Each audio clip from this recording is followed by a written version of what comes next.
Gangster विकास दुबे की मां से पुलिस बातचीत कर रही है।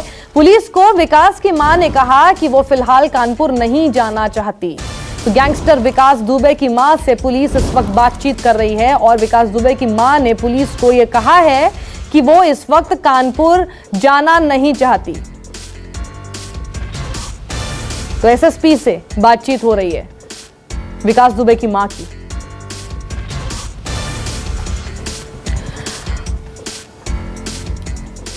और इस वक्त हमारे साथ बीजेपी नेता मनीष शुक्ला और साथ ही समाजवादी पार्टी के नेता सुनील साजन मौजूद हैं।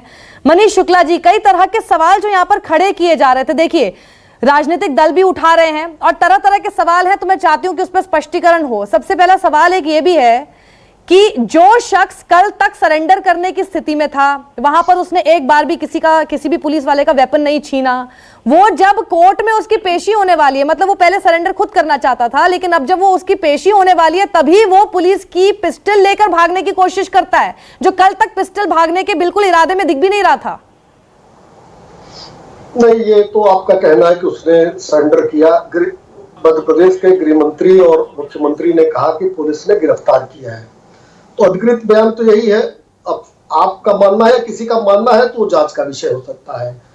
और हमको लगता है कि देखिए, सभी इनकाउंटर्स की मजिस्ट्रेट की जांच होती है। आपने भी पिछले सत्र में बताया कि एक रिट भी दाखिल हो चुकी है माननीय सर्वोच्च न्यायालय में। और इतनी बंदिशों के बाद कोई पुलिस वाला कोई अपने कैरियर और नौकरी से खिलवाड़ नहीं करना चाहेगा।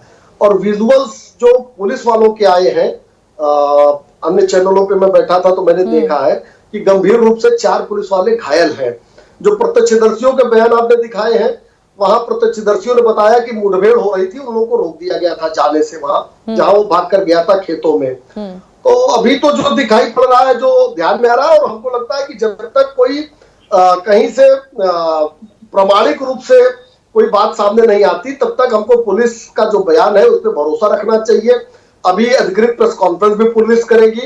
और ये जो एक बात अब देश में शुरू हो गई है कि पुलिस वाले मारे जाए तो इनकाउंटर है, बदमाश मारा जाए। जोशी जी, देखिए, मुझे नहीं ध्यान में आ रहा है कि किसी भी बदमाश का काउंटर हुआ हो और सवाल नहीं खड़े हुए हो। निश्चित रूप से सवाल खड़े होते ही रहे हैं और कभी भी खड़े होते रहे हैं। कोई भी आतंकवादी मारा जाएगा तो जरूर कहा जाएगा ये मास्टर का बेटा था, ये पढ़ाता था। तो ये चीजें खत्म होनी चाहिए जब तक कोई प्रमाणिक जानकारी सामने नहीं आ जाए। नहीं, बिल्कुल सही बात है आपकी, लेकिन इसमें बस सबसे ज्यादा अफसोस तो इस बात का है ना कि कितने सारे राज खुद के साथ दफन करके ले गया। हम तो उसकी पूरी जड़ तक जाना चाहते हैं। कौन लोग थे जो इसके साथ थे? वो पुलिस महकमे के लोग कौन थे जो शायद आज भी पुलिस महकमे में बने रहेंगे? कोई और विकास दुबे खड़ा कर लेंगे अपने सामने। वो आज भी जिन्होंने मरवाया वो कौन है, क्या ये जानने का हक नहीं है या उनको सजा नहीं होनी चाहिए? सर, बात तो सिंपल सी ये है। लेकिन सुनील साजन, जैसा कि मनीष शुक्ला बोल रहे हैं, वो एक तर्क ये रख रहे हैं कि जिसकी जनहित याचिका कल ही दे दी गई थी, आशंका भी जाहिर कर दी गई थी कि एनकाउंटर हो सकता है, और उसके बाद एनकाउंटर हुआ आज। इस बीच में पुलिस को भी पता था कि जनहित याचिका सुप्रीम कोर्ट में है, उनको अपने करियर की भी चिंता है। तो अगर इस तरह की कोई जांच होगी तो वो ऐसा कुछ क्यों जानबूझकर करेंगे? ये उनका तर्क है। देखिए, मैं बीजेपी के प्रवक्ता को सुन रहा था और किस तरीके से लड़खड़ा रहे थे। उनके लड़खड़ाने से ये लगता है कि वो आखिर कब तक झूठ को सच बताएंगे। मेरे 2-3 सवाल हैं, मुझे लगता है कि मनीष जी जरूर देंगे। एक तो आपने कहा कि वो रूबी यादव को हटा दिया गया क्योंकि ये सारे सबूत मिटाने में लगे हैं। मैं केवल ये जानना चाहता हूं कि जब उज्जैन से टीम चली तो रास्ते में वो गाड़ी क्यों बदली गई कि नहीं, ये बीजेपी बताएगी।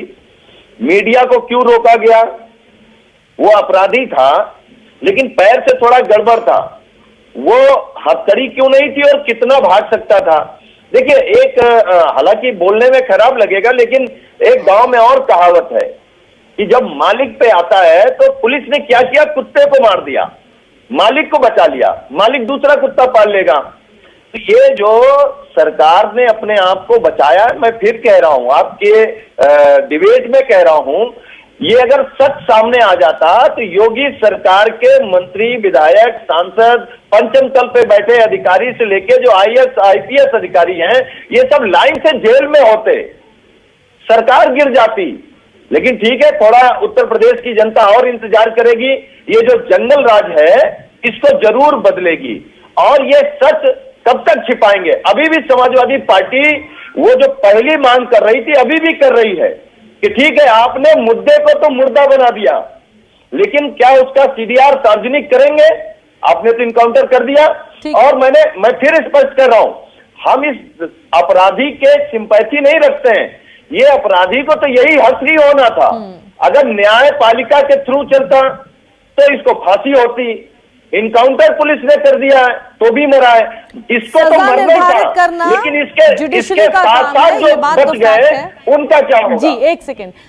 नमस्कार, मैं हूं मानक गुप्ता।